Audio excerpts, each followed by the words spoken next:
those things. Well, you know what? Buddy and I don't believe in evolution. Evolution is the idea some people have to try to explain how life arose with no God. Just somehow by itself, chance, dumb luck, somehow life arose. That's sort of like believing this, that this building had to get there, somebody put a load of bricks, a bomb, explosion, look what happened. There it is. You think that got here by itself, chance? No, not at all. Actually, that building's nowhere near as complicated as a human, and yet we know intelligence built the building, or somebody far more intelligence had to make us, and that's the God of the Bible. So Buddy and I don't believe in evolution. We don't believe that dinosaurs lived millions of years ago, and we certainly don't believe ape-like creatures turned into people. I mean, did your grandfather look like that? I don't think so. Did your grandmother look like that? No. You see this gorilla over here from the ape kind? I mean, when you walked into the building, did you walk in like that? I don't think so. You don't look anything like that, do you? In fact, put your hands in the air. Everyone do that. Can you do that? Touch your fingers with your thumb. Okay, now do the same with your big toe and little toes. Can you do that? I hope not, because if you can, you shouldn't be here. You see, because this is a human foot and this is a chimp's foot, but just like what? A hand. They're designed to do what they do, you're designed to do what you do, you don't do what they do, they don't do what you do. And in fact, here is a man looking at a chimp and he says, I can think, compose music, build bridges, fly airplanes, make computers, what can you do? And all he can think about is what? Oh, that sounded terrible. That was sort of grating. A banana. You know what? One of the things about Australian English is it sounds like beautiful music. And so we say banana. Can you say banana? Banana. Doesn't it sound a little like, well, you're a musician, buddy. Doesn't that sound more musical? That sounded like it had rhythm to it. Yeah, it did. So we definitely. All right, now you've learned how to say banana correctly. We will go on here. Actually, you know what? We don't believe in evolution because we have the history book of the universe that tells us where everything came from, where people came from. In fact, it tells us that God created everything and tells us all the events that have happened in the past that we need to know about and who we are, where we came from. We have a problem called sin, and there's a solution in Jesus. See, this is a very special book. It's the only true history book you can trust 100%. And so we call it the history book of the universe. Let's say that together. The history book of the universe. One more time. The history book of the universe. And that history book starts with the very first verse. In the beginning, God created the heavens and the earth. In the beginning, God. You know, I've had a little boy come up to me after a program and he said, well, Mr. Ham, okay, if God created us, then who made God? How do you answer a question like that? So here's what I said to that young boy. I said, well, if somebody made God, you'd have to have a bigger God, right? Well, yes, sir. Okay, now you've got a problem. Yes, sir. Well, then who made the bigger God? You'd have to have a bigger God who made the bigger God who made God, right? Yes, sir. I said, now you've got a problem. Yes, sir. Who made the bigger God? You have to have bigger God who made the bigger God who made the bigger God who made God, right? Yes, sir. Now you've got a problem. I know. Who made the bigger God? You have to have bigger God who made the bigger God who made the bigger God who made the big God who made God, right? Yes, sir. Well, there you go. I know. I said, you know what? You can go back and get bigger and bigger and bigger and bigger and bigger until you get to the biggest God of all, which is the God of the Bible. In the beginning, God, He's always existed. He's outside of time. See, we're created beings, so we can never understand that. But the only thing that makes logical sense is a being who exists in eternity, who created all things. Wow. So nobody made God. He's always existed. And for beings like us, that's hard to understand. That's why the Bible says there's always a faith aspect, because we are created. So remember that. So we're going to use God's Word today to explain dinosaurs. Actually, we're going to use God's Word to explain a lot of things. A lot of things. Not just dinosaurs. So we're going to talk about dinosaurs here and there as well. But I tell you what, as we get underway, you know what I'm going to do, buddy? I'm going to give a little question here. All right, I want you all to think about the names of some prehistoric creatures, okay? Just think in your mind what those names are. And then at the count of 3, I'm going to get you to call out the names of some prehistoric creatures. Mums, dads, boys and girls, everybody. Okay, you ready? Thinking about some prehistoric creatures? All right, 1, 2, 3.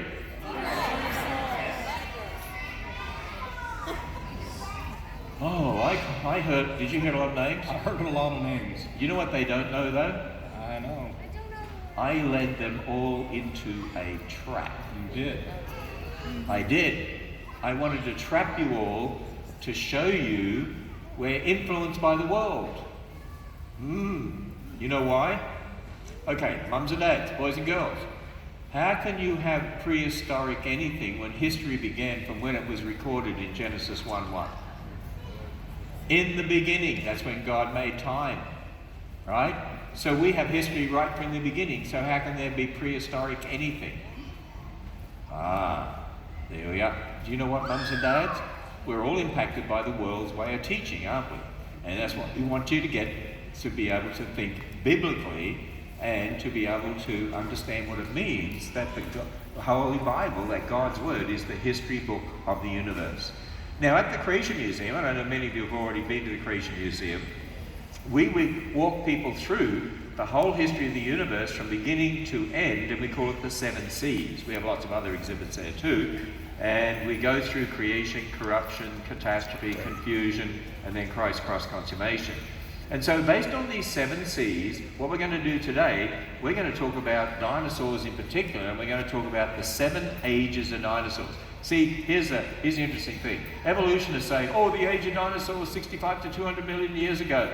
I want you to remember this. The next time somebody says to you, do you believe in the age of dinosaurs millions of years ago? Here's what you say.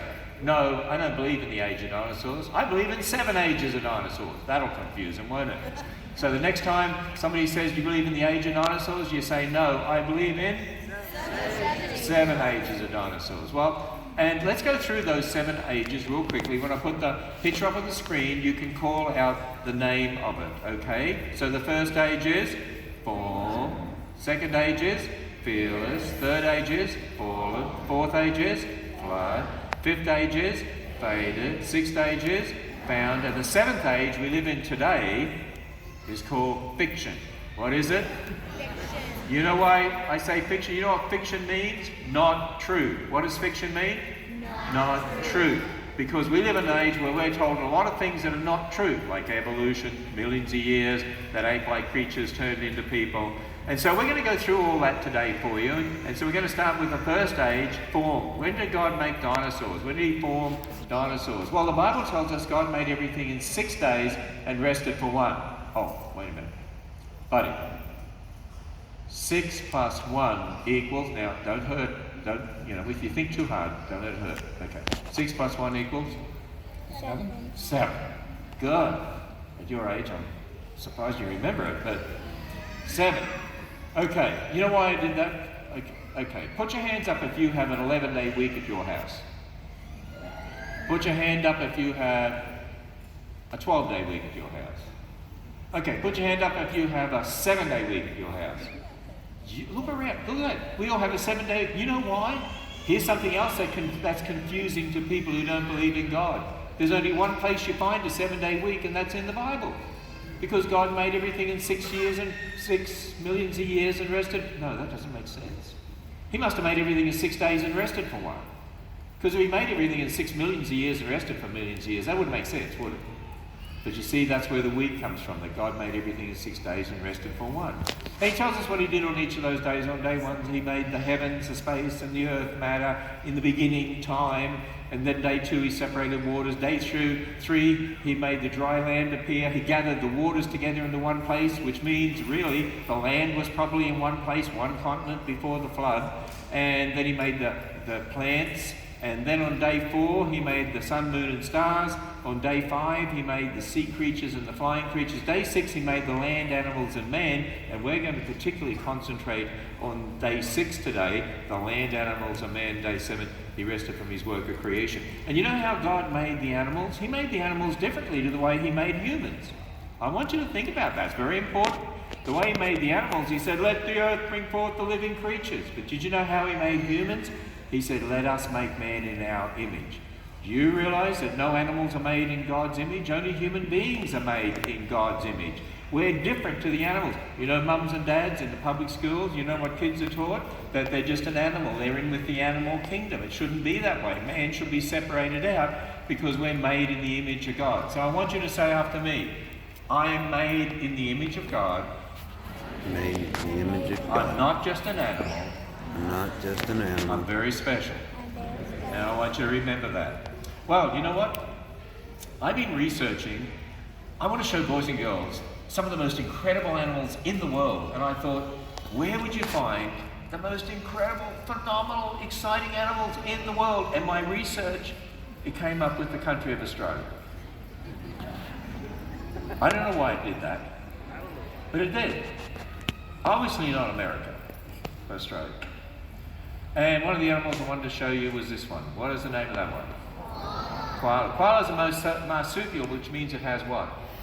A pouch, yeah. I know every American boy and girl, mum and dad, wants to go to Australia and cuddle a koala like I've done.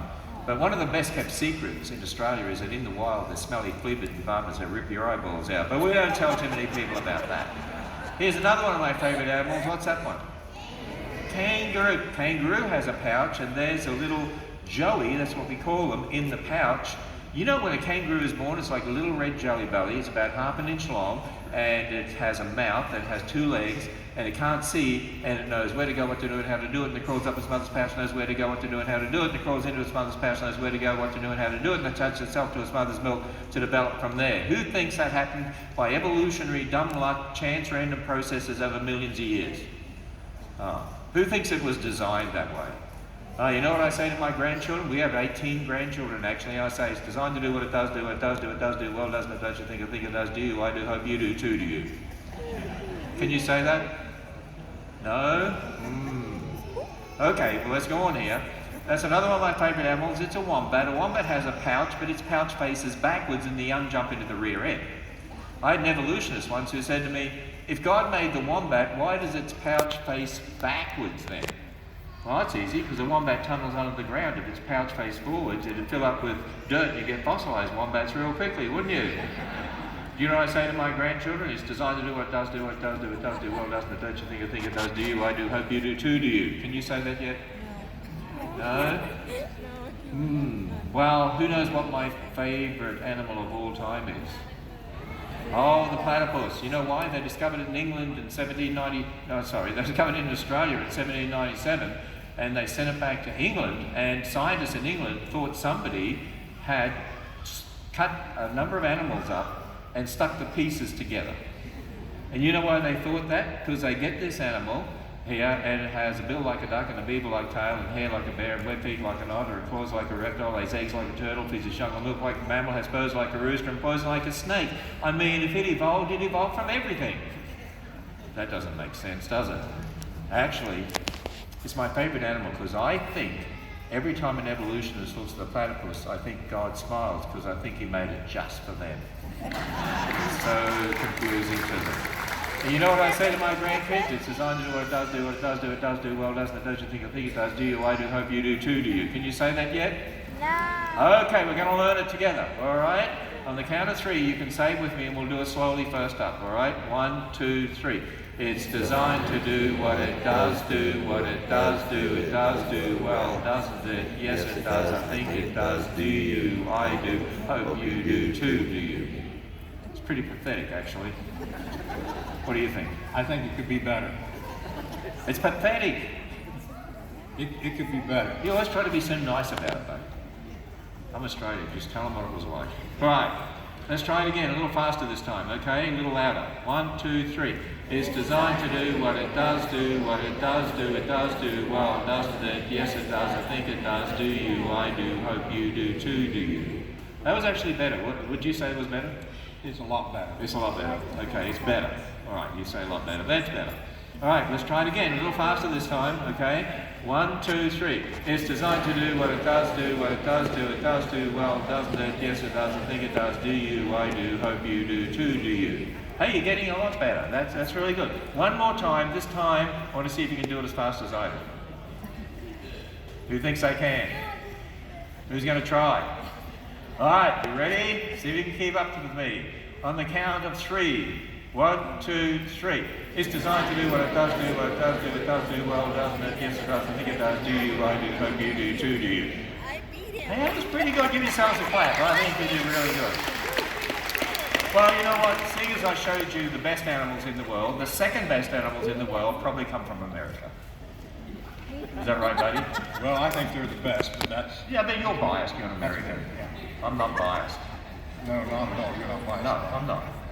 So anyway, do you have a favorite animal? Well, there's a lot of animals Because that I tried to guess what your favorite animal could be. Yeah, all right, Yeah. let's see if you can guess. Okay. It is a woodpecker. See, I guessed that. You're amazing. I know. How did you know that? I just guessed.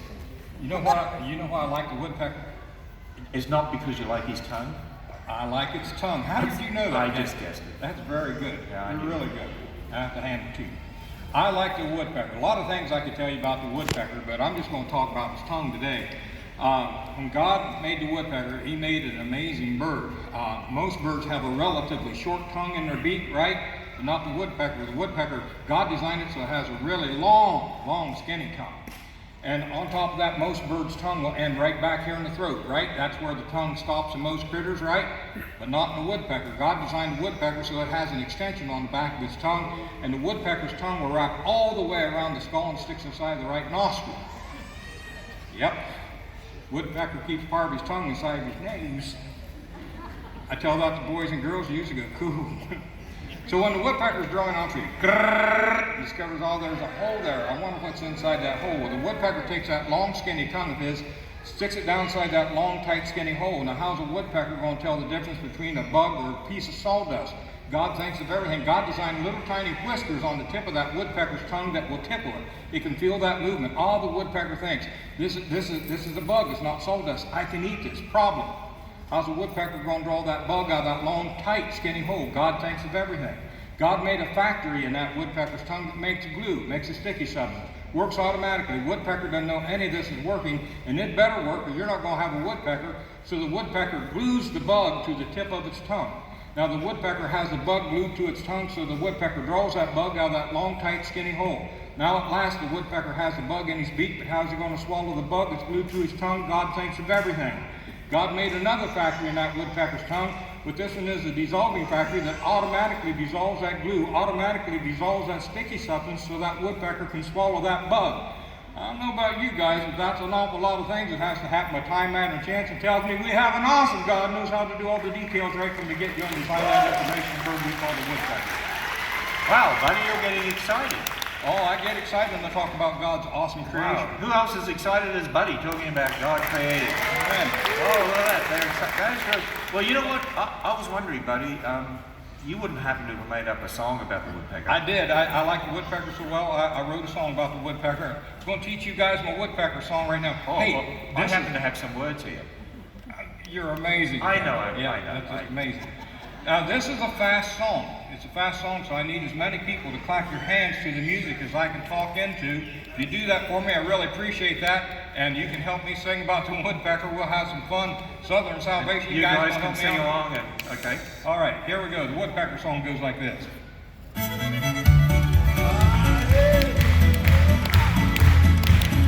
How much wood does a woodpecker pack? When a woodpecker packs some wood. When a woodpecker packs, that woodpecker packs as much wood as it should pack wood. God made the woodpecker on May 5. He finished, he said, it's good. How much wood does a woodpecker pack? When a woodpecker packs some wood. You think that woodpecker bill would break, you get a migraine when it eats. But God designed that woodpecker kind with a string behind their beak. As it drew in a tree at a maze, those birds don't break their necks. How much wood does a woodpecker pack when they go pack, pack, pack, pack, pack, pack, pack, pack, pack, pack? How much wood does a woodpecker pack when a woodpecker packs some wood? When a woodpecker packs, that woodpecker packs as much wood as it should pack wood. God made the woodpecker on May 5. Finished, he said, it's good. How much wood does a woodpecker pack when a woodpecker packs some wood?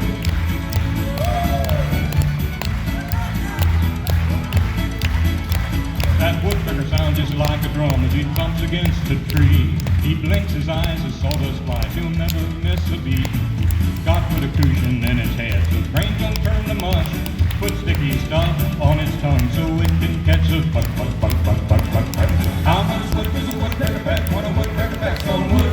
When a woodpecker packs, that woodpecker packs as much wood as it should pack wood. God made a woodpecker on May 5. When finished, he said, it's good. How much wood does a woodpecker pack when a woodpecker packs some wood?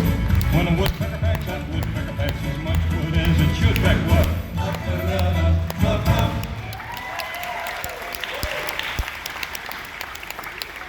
Don't clap him too much, he will get a swollen head. I don't think it was that good. Was it that good? Well, I appreciate it. Okay, all right, I get the point.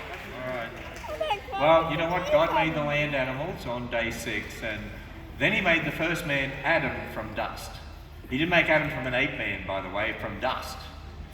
And then he brought the animals to Adam to name. You know, giraffe, that's a great name. Bear, that's a great... We don't know the names Adam used. But you know why God did that? To show Adam he was all alone. I mean, he looked around and he saw male and female dodo, male and female cat, male and female chimp. There was no Mrs. Adam. There was no one that looked like him. He didn't look at a female chimp and say, she's close enough, I could date her, or something like that, did he?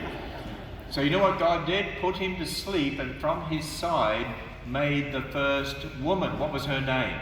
Eve. And he didn't make Eve from an ape woman, he made Eve from man. He made the man from dust. And when God did that, you know what he said? He made 2 types of human beings, male and female. What are the 2 types? Male and female. Hey, you know what, mums and dads? You realise we have to be teaching that to our kids right from they're born these days, just because of the way that the culture is. Remember that. You know what else, boys and girls? When he made the first male, Adam, and the first female, Eve, the Bible explains to us that's when God made the first marriage. And so marriage is one man and one woman. What's marriage? One man and one woman. That's right. And remember this, God created marriage, not the Supreme Court justices of the United States. And so here's Adam looking at the animals and, wait a minute, what does that one look like? What's that look like to you? A dinosaur? Did God make dinosaurs back then? Well, you've got to understand something. The word dinosaur, we'll tell you in a little bit, is a modern word, right? And so there was no word dinosaur back there. But there are groups of animals, particular animals, that had legs underneath. They sort of walk like horses and cows, and yet they sort of look like reptiles. They didn't have legs out to the side. And today we call them dinosaurs, and there's a whole lot of different groups of them. But God made all the land animals on day 6, so what he called the dinosaurs were obviously made on day 6. And I can prove that to you. I have a photograph Eve took in the Garden of Eden, and there you can see the Garden of Eden was in Australia, obviously. We can tell that. So you can imagine the newspaper headlines on day 6. Dinosaurs made on day 6. Well, the word dinosaur wasn't invented back there. But, you know, you could say what they were going to call dinosaurs later on, made on day 6. And so here's Adam and Eve and the dinosaurs all living happy together. And then our boys and girls say, Mr. Ham, how long ago was that? You know we can work it out. Do you know how we can work it out? From the Bible, from the history book of the universe. See, God says he made everything in 6 days and rested for 1. And on day 6, he made the first man, Adam. Does anyone know what Adam's son, one of Adam's sons was called?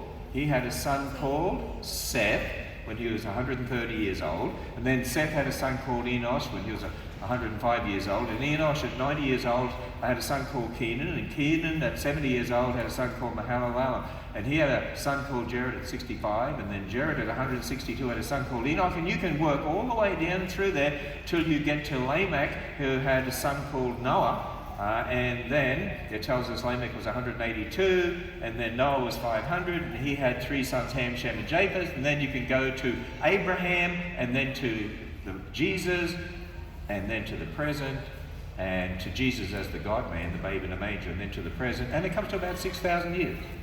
So in other words, the whole universe is about 6,000 years old. Not millions of years old. You don't get millions of years in the Bible. Not at all.